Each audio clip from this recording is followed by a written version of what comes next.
Welcome to the Standard Deviations podcast, presented by Orion Advisor Solutions and hosted by Dr. Daniel Crosby, Orion's Chief Behavioral Officer and New York Times best-selling author. Each week, Dr. Crosby interviews a fascinating new guest on a range of compelling topics, from literature to psychology to financial wellness. To learn more about Dr. Crosby's behavioral finance work at Orion, visit www.orion.com. Hello and welcome to the Standard Deviations podcast. I'm your host, Dr. Daniel Crosby, and I am joined today by my fellow author, Cady North, author of the new book, The Resiliency Effect: How to Own Your Adversity to Act on Your Biggest Dreams. Cady, welcome to the show. Thanks, Daniel. I just made it sound like we wrote a book together. We didn't write a book together. You wrote this all by yourself. Fellow author, I mean, we're both authors, but we didn't co-author a book. This is all you. We're here today to talk about you.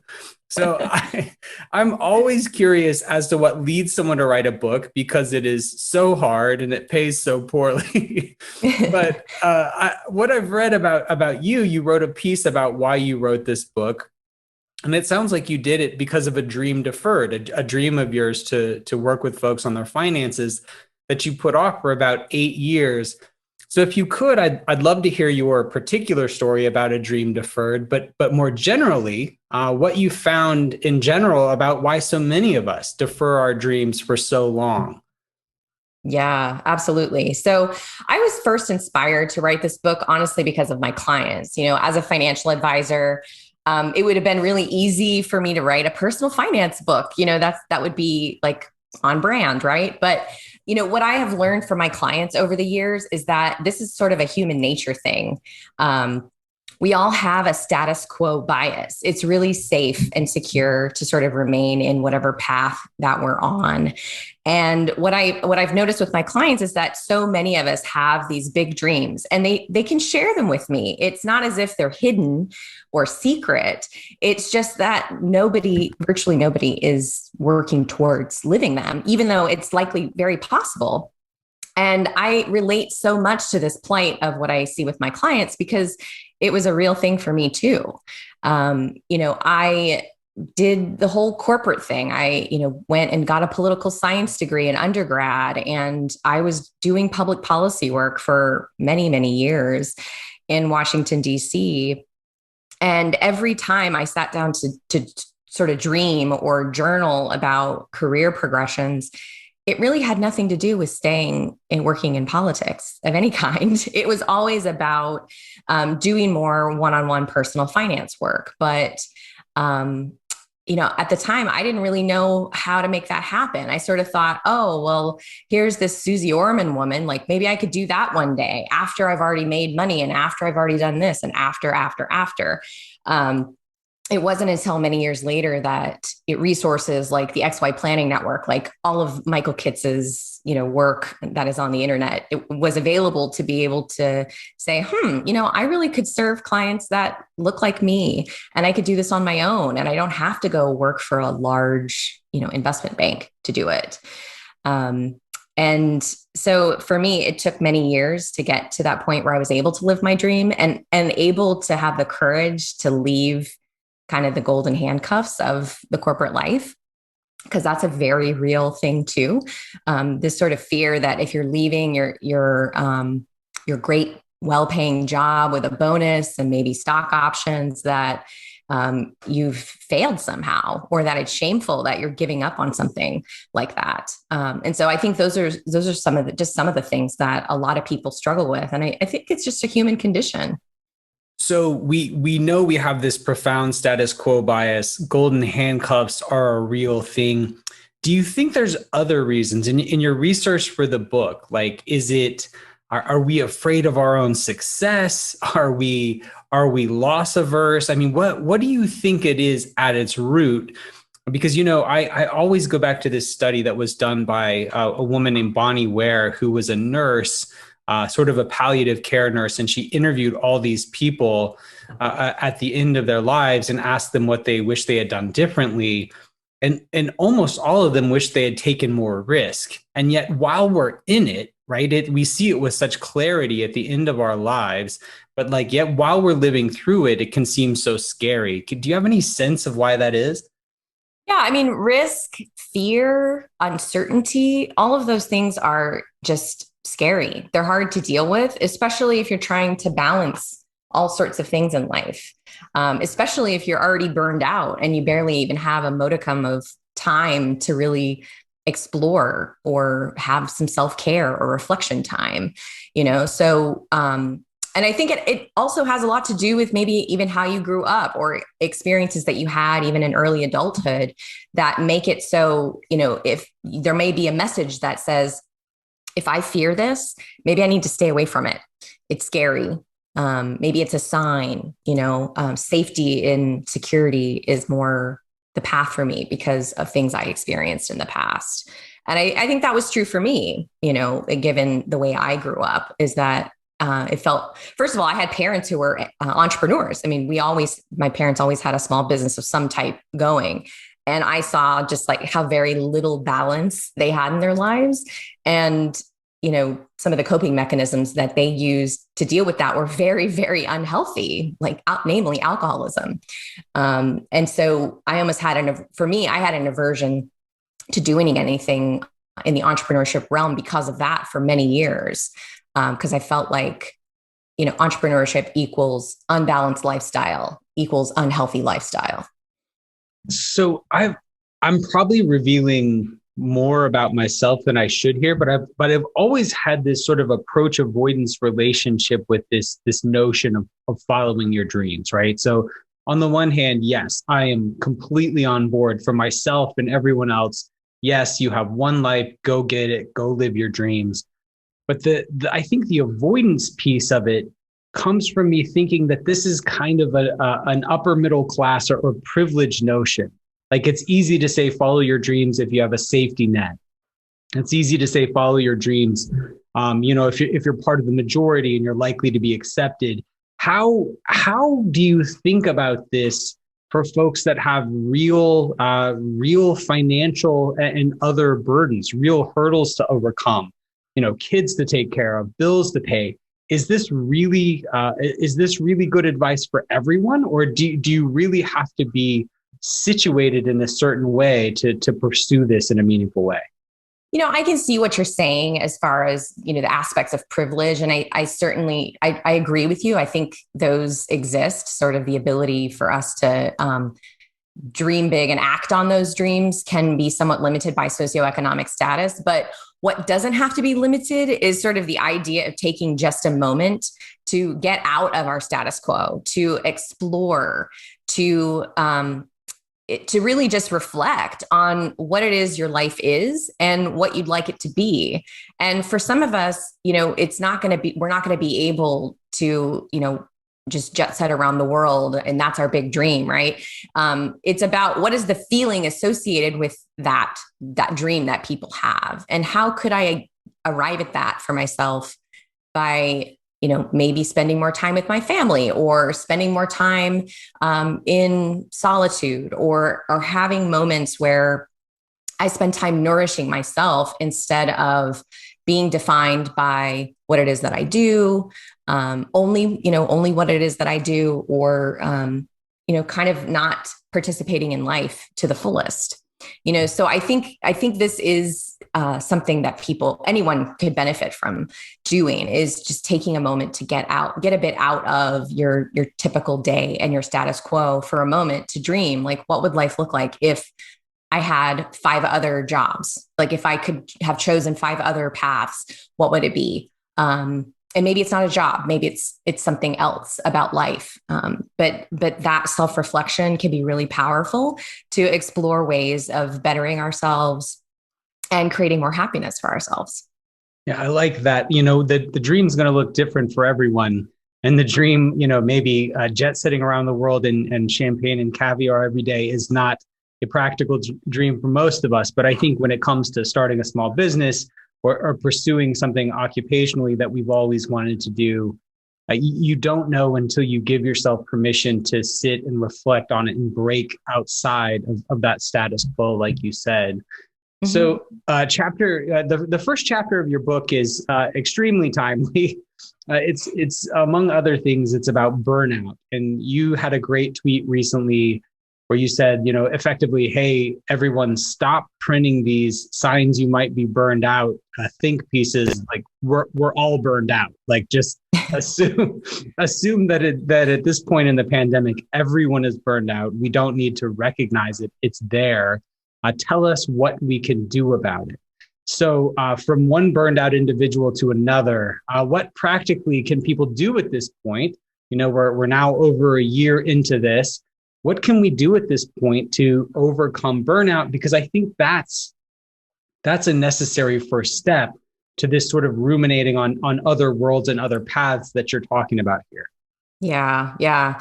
Burnout is such a tough thing because it's easy to recognize. I think it's fairly easy to recognize, but it's almost cherished in society. It's almost like a bragging rights of like how many hours you work or how burned out you are this week. And I think that's the number one thing that I take issue with is it's become sort of societally accepted. And I think for me, the way I talk to people about getting out of burnout is, changing locations, changing the situation you find yourself in.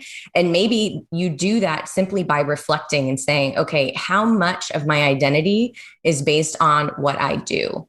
And how can you adjust that so that it's no longer this huge aspect of an energy sink and where you spend most of your time? Self-care is a buzzword, of course, and there's cottage industries all over the map about how you improve your own self-care. But to me, self-care is not about scheduling spa days and making sure you get to the gym on time, although those can be helpful aspects of self-care. Self-care to me is a unique kind of thing about exploring the things that recharge you. And this is hard for people because it's not easy to just spout off the top of your head. Okay, what recharges me? What nourishes me? And this is an exercise I even have in my book. It's like, everybody has to sit down for themselves and figure out what self-care looks like. And for me, when I do that exercise for myself, it's important for me to have balance in my schedule. I do not schedule out 100% of my day. I have downtime. I have time to switch tasks. I have time built in to pursue creative endeavors. It's important for me also to get enough sleep. And that hasn't been an issue for me, thank goodness. But I do recognize how important it is for me to prioritize that. And I know too, that anytime I get way off course and I'm feeling irritable or angry or frustrated, it's like, get me to the beach. Somebody remind me, like, go walk on the beach. And there's something about that that's really calming for me. And so I have these things front of mind, it's like that if I ever get a little too far on the spectrum of burnout, it's like, okay, there's some basic things I go back to. And those are true for me, but everybody's things that they do to recharge are going to look different. You make a great point. Self-care has become, so ubiquitous. Our mention of self-care has become so ubiquitous that I think it's almost become a caricature of kind of like, whatever, a spa day or eating too much dessert or something. It's like I'm treating myself sort of thing. But real self-care is nuanced. It takes some thought, and it's going to look different for everyone. I mean, I'm slightly triggered as I sit here on a gloomy day in Atlanta, hearing about going on walks on the beach. But whatever that looks like for you, it's going to look different for each person. So taking a moment to figure out what that looks like for you, I think is essential. In chapters 2 and 3. I was really interested to see that you talk about trauma. Now, this is a fascinating thing that I don't think, as a clinical psychologist, I've, spent some time on this and given it some thought. But I don't think in a business context or in a professional context, we talk much about trauma. But you talk about it and its intergenerational nature. So if you would, like, how do you define trauma, first of all, and how do you think it impacts the pursuit of our dreams? Yeah. I mean, I think trauma is just this thing that we're just sort of starting to scratch the surface about how its impact on people generally. I mean, it wasn't even until the past 30 years or even 25 years where we've been able to associate health impacts and outcomes, just like chronic obesity and heart disease, with experiencing traumatic events in our lives prior to the age of 18. And a traumatic event could be anything that just in a clinical sense reorganizes your brain to deal with danger. But specifically, it could be experiencing divorce, experiencing your parents' divorce, having some sort of mental health, someone with mental health issues in your family. In addition to what I would say capital T traumas, the big things that people think of, like abuse or a death in the family, or those kind of big things that can occur. But it's more insidious than that, because it doesn't necessarily have to be one of these capital T traumas to impact you. And it doesn't necessarily have to be prior to the age of 18. I mean, sometimes things happen as a young adult that are earth-shattering and completely change the way we think about the world. And I think what comes out of that, and it's sort of the whole impetus behind my book in a way, and the title at least, is resiliency, right? It's a double-edged sword. When we face adversity in our lives, we come away with adaptations, right? That keep us from experiencing that kind of adversity again in the future. That ability to bounce back is resilience. But the problem is that some of these adaptations are just coping mechanisms. They can get in the way of, maybe they keep us a little too safe. They keep us too protected. And it could prevent us from taking risks that could lead us to living more happy and fulfilling lives. That goes to even the idea of just like taking the moment to reflect and dream, right? Sometimes that doesn't feel safe unless we've started to do some of this work on our past trauma. Yeah, I love that. And I like the way that you talk about capital T trauma, because I think trauma sounds like such a big word. I think perhaps in such a clinical word in some respects, that I think some people, or I'm afraid that some people won't see themselves in it. And I think more people should see themselves in that term than perhaps do. I want to talk about resiliency in just a moment, but can you talk about the intergenerational nature of trauma? What do you mean by that? Yeah, this was such an interesting aspect of my research, because I talked to several people who had this experience of, in their own families, not having just a generally sort of happy and what you would see on paper as like kind of nice childhoods, but they had grandparents or parents who had been through something pretty major. There's one woman that I interviewed in my book. Her grandmother went through the Holocaust, and her father did not. Her father grew up with the grandmother, and this woman, Leah Warshawski, didn't even grow up near her grandmother. Yet she found in her life she had some of the same sort of coping mechanism tendencies that her grandmother did. Her grandmother is a hoarder. Her grandmother is very focused on work, and almost to the point of workaholism. And now she's in her 80s and still is working. There's a lot of self-criticism that kind of comes up. And so Leah explored this and was like, this was not something I grew up with. It's not a direct coping mechanism from the way I grew up, but I still am. There's like a trickle down effect there. And we see these examples too, and with Black families and with slavery and sort of the leftover coping mechanisms that get passed down. And there is, emerging science about this. Epigenetics, the study of how certain genes could get turned on and off. And you see some of this, there's a study with rats where, there's rats that are quote unquote motherly, that do a lot of licking of their babies. And if you switch these rats at birth, if they go to mothers that aren't as motherly, they sort of become these unloving mothers themselves. A gene gets turned off that tells them to be motherly. So this is just a really fascinating aspect, in that you don't always need to just look only at your own experiences, but that of your family and your history. Well, when I was doing the research for The Behavioral Investor, my most recent book, which we did not co-author together, but when I was doing the research for The Behavioral Investor, I was blown away both by the genetic and the epigenetic piece. We talk about nature and nurture. When you look at that, though, they're really inseparable, because epigenetics is all about which genes get turned on and turned off by your environment or your nurture. And so they're really they're really so intertwined. And so it's fascinating to think, we don't know that, we don't know that the water is wet, right? In these families of origin that we come from, we think that whatever we learned, the coping mechanisms and the things that we learned from our parents, we just think that it is what it is because that's how we understand the world. But then you get out into the wider world, you start a professional life and you go, oh, wow, mom and dad and grandma did that. And, why did they do that? So I think it's a fascinating thing to think about what sorts of intergenerational trauma are manifesting themselves in your life. What coping mechanisms might you have learned from people in your life that were adaptive for them at a moment and a certain place in time, right? A Holocaust survivor certainly has to come up with a unique set of skills to make it through the worst, the worst sort of atrocities. But then when you're back and you're safe, those things don't make sense anymore, perhaps.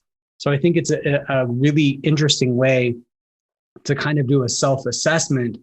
How do we make trauma work for us? Because I hear you suggesting that we can take, these traumas, these negative things we've experienced and emerge from them more resilient.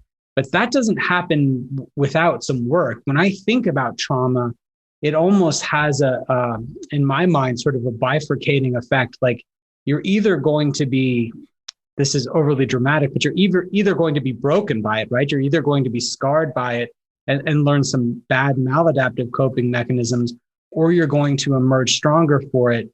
In your research, what separates those who are crippled by a trauma from those who rise from those ashes?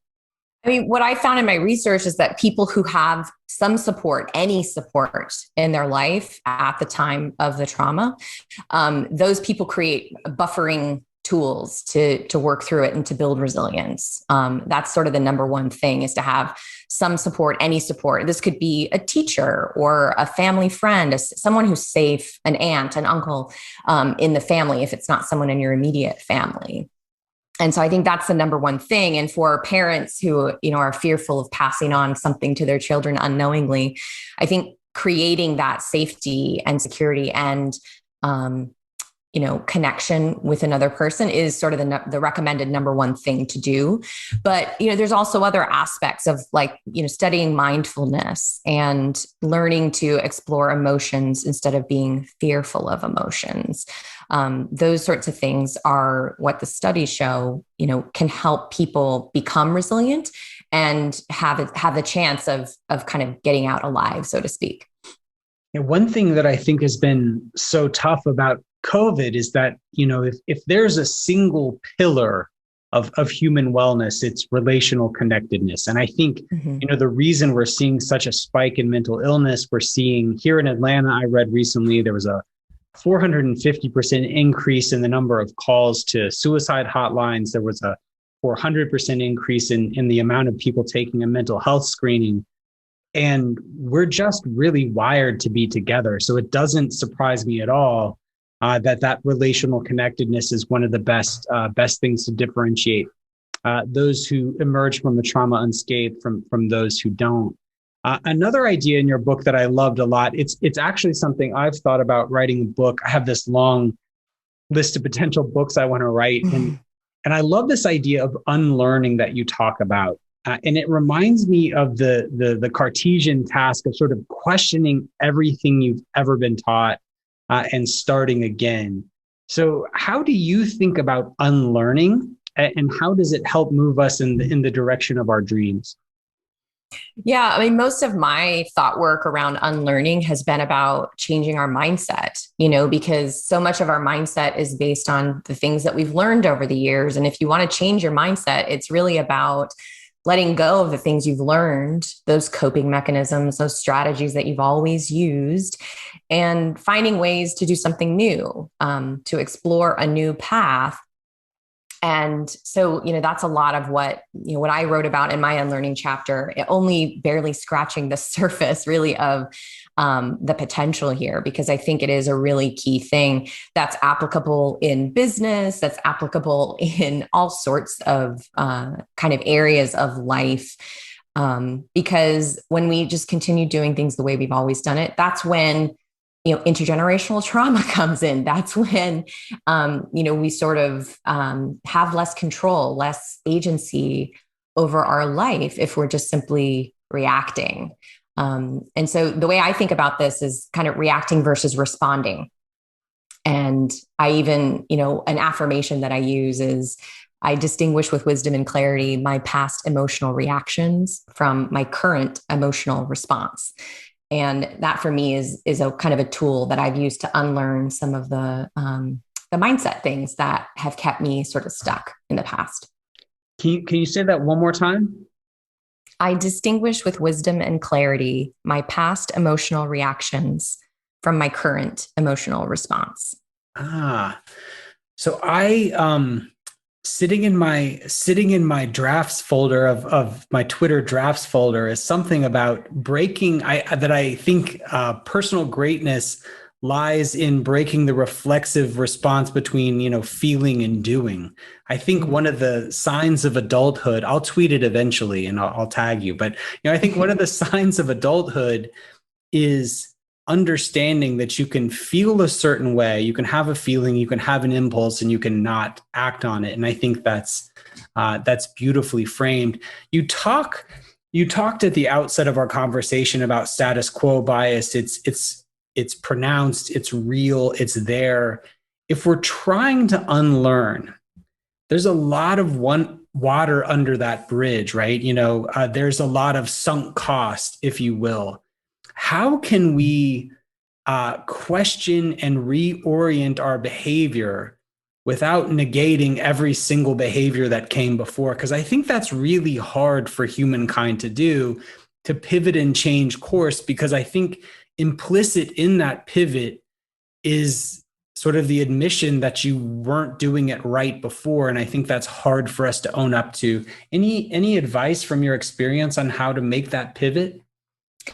Well, I don't know if it necessarily has to be a total pivot, right? I think there's value in maybe instead of pivoting, sort of integrating your experience, if you will, or having a different relationship to your experience or your typical response and reactions. An example of that would be, the fact that I'm an empath, right? If I take that to the extreme, I'm always taking on other people's emotions, reacting, responding to what other people think, trying to maybe control the situation based on what I pick up in an environment or in a group. But on the positive side of that, I mean, this is hugely valuable. To be an empath, to be empathic is a wonderful way to connect with people. And so my way of integrating that is to find sort of the more safe and appropriate ways of relating to me being an empath, instead of the need or the kind of the original way of me doing that was to take on too much of what other people were thinking or feeling. So I like kind of the buzzword of integration for that, as opposed to trying to pivot. Yeah, I think that's a useful reframe. I think one of the ways that we get ourselves in trouble from sort of a happiness and a mental health perspective is thinking about things in ways that are too black and white or too binary. And I think I just exhibited that bias in my question to you. It's like, well, we're going to turn off this behavior and turn on this behavior. And what I like about your response is you're saying, no, I have this behavior, this tendency to be empathic. It's neither good nor bad in abstraction. It's just as good or as bad as my application of it. So how can I think about appropriate ways to apply that? I think that's a healthier and saner middle ground. So, Cady, late in the book, you talk about something that I think about a lot. One of the things that disappoints me about being an adult is we kind of get labeled with these career labels. And one of the best things about my career is that I've gotten to bounce around a little bit within sort of what we'll call behavioral science, right? Like I was a psychotherapist, I was an organizational psychologist, I've worked for the last 10 years or so in finance. All of these things have been fantastic. I've learned new skills, I've met new people, I've gained new insights. You talk about switching careers in your book. We're going to make people read the book to figure out how to do it. But can you speak to the why for a minute? Why do you think it's a good thing to make a rather pronounced career shift? Yeah, well, I love that you've had all those experiences. I think it's amazing. And it's absolutely right that, all of us have experiences, whether they're career experiences or life experiences that influence how we see the world. But from a young age, we're not taught to appreciate that at all. We're asked the question, what do you want to be when you grow up? And then we're asked the question, what are you going to major in? And then we're asked the question, where are you going to work? And what is it that you do? And so it's societally ingrained in us that we do one thing, and it causes so many of us to be sort of wrapped up and have our identities wrapped up in what it is that we do, the single one thing that we're defined by. And, that goes back to this whole idea of burnout. I think that's one of the reasons why burnout is such an epidemic is too many of us have the vast majority of our identity caught up in what it is that we do for work. And so the idea of changing careers is really appealing because for a moment, even just when we're in the dreaming phase about this, we are stepping outside of what is the status quo and allowing ourselves to explore other things that we might want to do. And in doing so, it allows us to integrate fully like many areas of our life that we want to explore, or aspects of hobbies, or things that we've learned that we want to include. And so the idea of changing careers means that we can almost like puzzle pieces put together this like beautiful kind of role that meets all of those weird and wonderful aspects of our life that are unique to us, and allow us probably to solve problems that wouldn't have gotten solved otherwise. Because, as in your career, like you've seen so many aspects from different angles, right? And so it puts you in a better position to see what might be possible, or to witness some of those patterns that other people would not notice based on their experiences. And so this is just changing careers is just one of those really cool ways. It's like a hack, even if you're just exploring it and not acting on it just yet. It's sort of a hack to arrive at this. There's a word in my book, multi-potentialism, of our unique experiences. Well, you look back on the research about why people like travel so much. I mean, there's certainly some very obvious reasons to like travel, but from a psychological perspective, one of the reasons why we find it so satisfying is just the newness, right? We become bored by it. We become inured to the things that we see every day. And there's a lot of happiness, a lot of joy that comes with mixing life up a little bit. And that's I think a thread that's run through this whole conversation. And I love too that, we need to break this causal tie between what we do and who we are. You are not your accounting degree. You are not your employer's brand. And I think that shaking it up does that.